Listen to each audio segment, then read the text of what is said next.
No!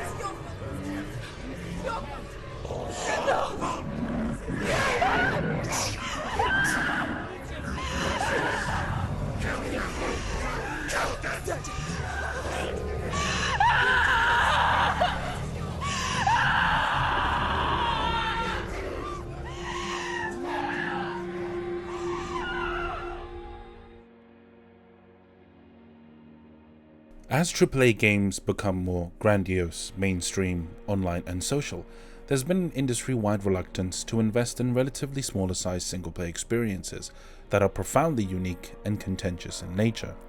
Games such as Hellblade's Senua's Sacrifice, which was developed by Ninja Theory, creators of Heavenly Sword, the recent DMC, Kung Fu Chaos, etc.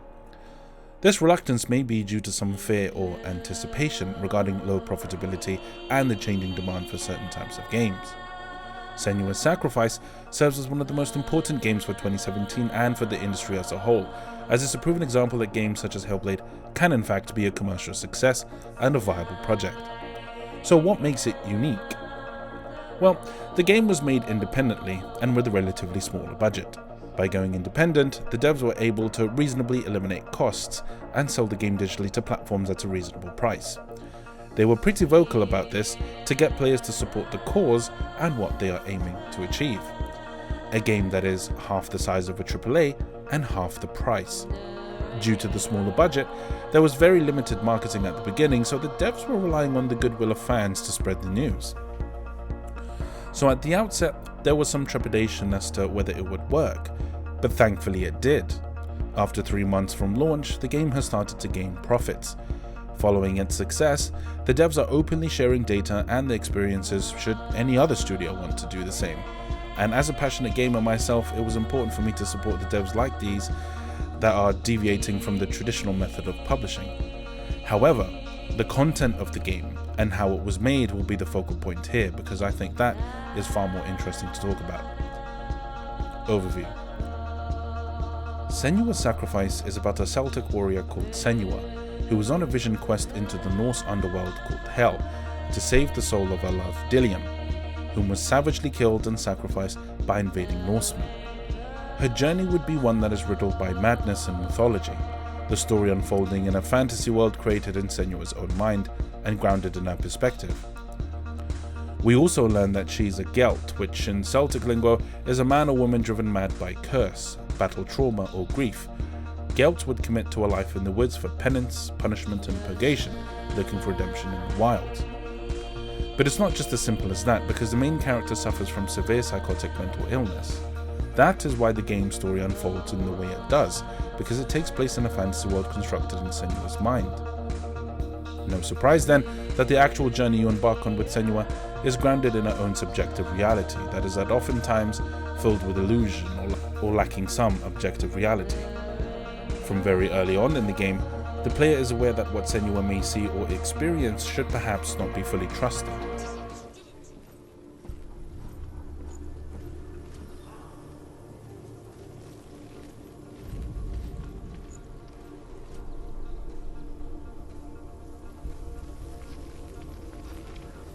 What the?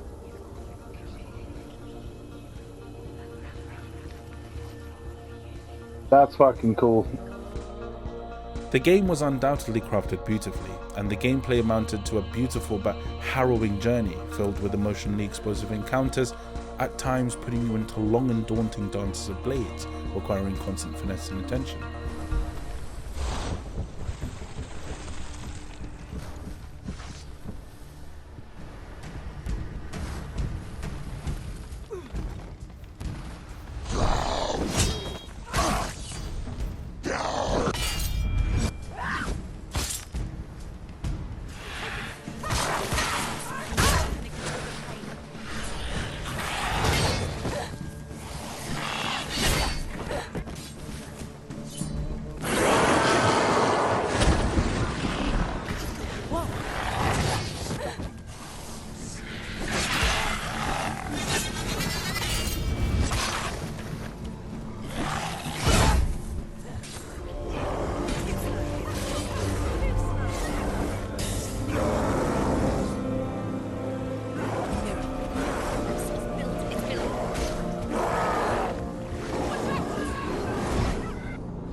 The story is essentially a poignant but unique tale where Senua faces and comes to terms with her own nature, reality, and ultimately a profound truth about death.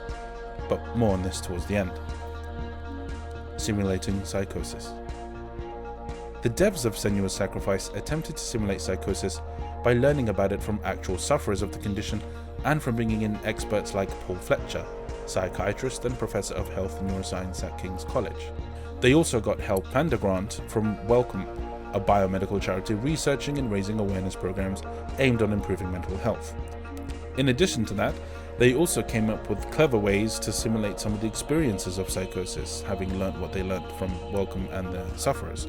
Some of the impressive techniques employed by the developers to simulate the voices of psychosis was done with the assistance of Charles Fernyhough, professor of psychology, where multiple voices were captured and put into the game using spatial binaural 3D positioning equipment to replicate how sound is heard by the human ears.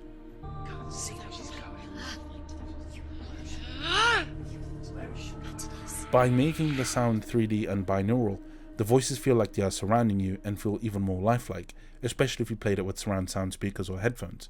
It really does feel like the voices are present and encircling and intrusive. The game also simulated the visions and flashbacks associated with the condition. Colors would appear more luminous, the surroundings would at times look like a kaleidoscope, scenery would look like torn up pieces of a photo that you can piece together, and you start to see relationships and patterns in the environment that a normal person wouldn't normally be able to see or make. In fact, the puzzles in the gameplay wholly rely on Senua's ability to see things differently because of her mental health. By simulating psychosis, the devs not only raise awareness but show what the condition is like, and it really does evoke a strong sense of empathy from the player. Many people overwhelmingly thank the devs for helping them to understand a friend or loved one that suffers from the condition. And through the medium of games, the player gets an experience that is really profound by being shown the subjective experience and visions of someone that suffers from it, which resonates more than it being merely described to someone. Stigma, isolation, and mistreatment. The game's story also shows ignorance and mistreatment towards mental health among its characters. In a way, that ignorance kind of reflects our societies too. In a day and age where our attitudes towards mental health remain inadequate, the game really does invite the player to think about our current approaches towards mental health. As we already know, Senua is part of the Picts, which is a group of Celtic warriors that could not be conquered. In the game's story, we learn that the brutal Norsemen would sacrifice the people of the tribes they conquered to their Nordic gods. No surprise then that when they were led to the Picts, they did just that. One of the people that were brutally murdered and sacrificed was Dillion, Senua's friend and love. Senua's mental condition was severely worsened once she saw Dillion horrendously sacrificed as a blood eagle. This dragged her into a deeper mental torment, as one of the voices in her head, her druid father Zinbel to be precise, draws the blame onto her, which will become rhetoric throughout the plot, causing Senua to believe this destructive lie. Seeing Dillion sacrificed like that was so traumatic for Senua that it caused a remodeling of her reality and worsening of the darkness she hallucinates about, which becomes a focal point in the story, with its origins primarily being from Zinbel's mistreatment and lies. That is one of the reasons why we see mental phantasms, hallucinations, and the different manifestations and forms of the darkness. It was due to the mental trauma and mistreatment by those that were meant to be close to her. Because of a severe mental psychosis, it's turned into something more frightening than it actually is, even becoming a growth on her right arm that gets larger with each time she dies. Again, the idea that the darkness is some sort of plague was also a fabrication by a fellow Pictmen, and the voices in her head then obviously make this much worse than actually is the case. Due to a lack of understanding regarding mental health among the Picts, Senua was really isolated, and Dillion was one of the persons that treated her empathetically and braced her with compassion. Dillion was an anchor in a way that kept some semblance of control and balance to her psychosis by not stigmatizing or isolating her.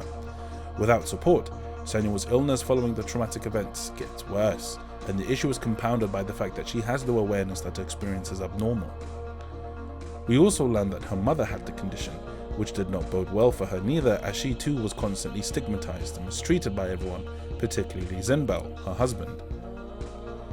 Zinbel would then have Senua's mother horrifically burned at the stake, another traumatic event that Senua would witness, also contributing to her reality being remodeled into something much, much darker. Mistreatment and isolating sufferers is the worst thing that you can do, as it often leads to worse outcomes. Zinbel would also often say that Senua's rejection of the gods and her general disobedience is what's causing her suffering and the darkness to grow. Lies such as this distort and enforce the cyclical negative concepts that manifest itself in the game as the darkness, which is why you hear Senua yell out in defiance in the last level, after realizing the bulk of the origins of the darkness and whose biggest manifestation is her father. That then leads to the next question as to whether what Senua experiences is real. Yes, because although they are grounded in her psychosis, they are still nevertheless human-like struggles she has to grapple with and come to terms with. Some of the issues Senua is grappling with are very real, and the ending in her vision quest has given her a new sense of hope, strength, and perspective that would see her come to terms with what and who she is, rather than being perpetually in despair at her mental torments.